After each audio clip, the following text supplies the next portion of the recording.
অর্থনীতি, প্রযুক্তি, সামরিক সক্ষমতা থেকে শুরু করে সাইবার জগৎ প্রায় সব ক্ষেত্রেই অপ্রতিরোধ্য হয়ে উঠেছে চীনের প্রভাব, যা উদ্বেগ তৈরি করেছে যুক্তরাষ্ট্র, অস্ট্রেলিয়া সহ পশ্চিমা দেশগুলোর মধ্যে।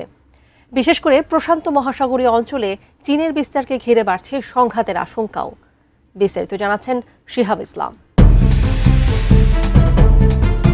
ইন্দো প্যাসিফিক অঞ্চলে শক্তির ভারসাম্য নিয়ে নতুন করে উদ্বেগ তৈরি করেছে চীনের ক্রমবর্ধমান সামরিক সক্ষমতা। সিডনি ভিত্তিক লোই ইনস্টিটিউটের এক প্রতিবেদনে বলা হয়েছে, আগামী এক দশকে অস্ট্রেলিয়ার উপর সামরিক চাপ প্রয়োগের ক্ষেত্রে চীনের সক্ষমতা উল্লেখযোগ্যভাবে বাড়বে।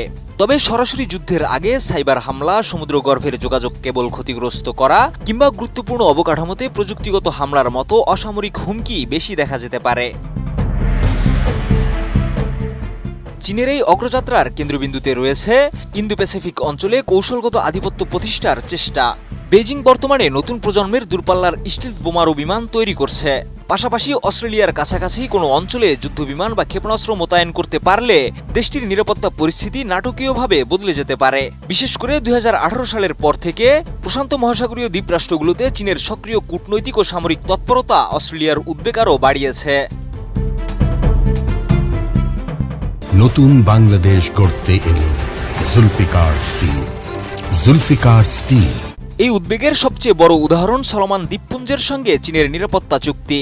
বিশ্লেষকদের মতে, এ ধরনের কোনো স্থায়ী ঘাঁটি প্রতিষ্ঠা হলে অস্ট্রেলিয়ার মূল ভূখণ্ড চীনের বোমারু বিমানের কার্যকর আওতায় চলে আসতে পারে। একই সঙ্গে ইন্দোনেশিয়ার গুরুত্বপূর্ণ সমুদ্র পথগুলোর উপর চীনের প্রভাব বাড়লে অস্ট্রেলিয়ার রপ্তানি বাণিজ্যও ঝুঁকির মুখে পড়তে পারে। ফলে শুধু সামরিক নয়, অর্থনৈতিক নিরাপত্তাও বড় প্রশ্নের মুখে পড়বে। এমন পরিস্থিতিতে চীনের প্রভাব ঠেকাতে সক্রিয় হয়েছে ক্যানবেরা।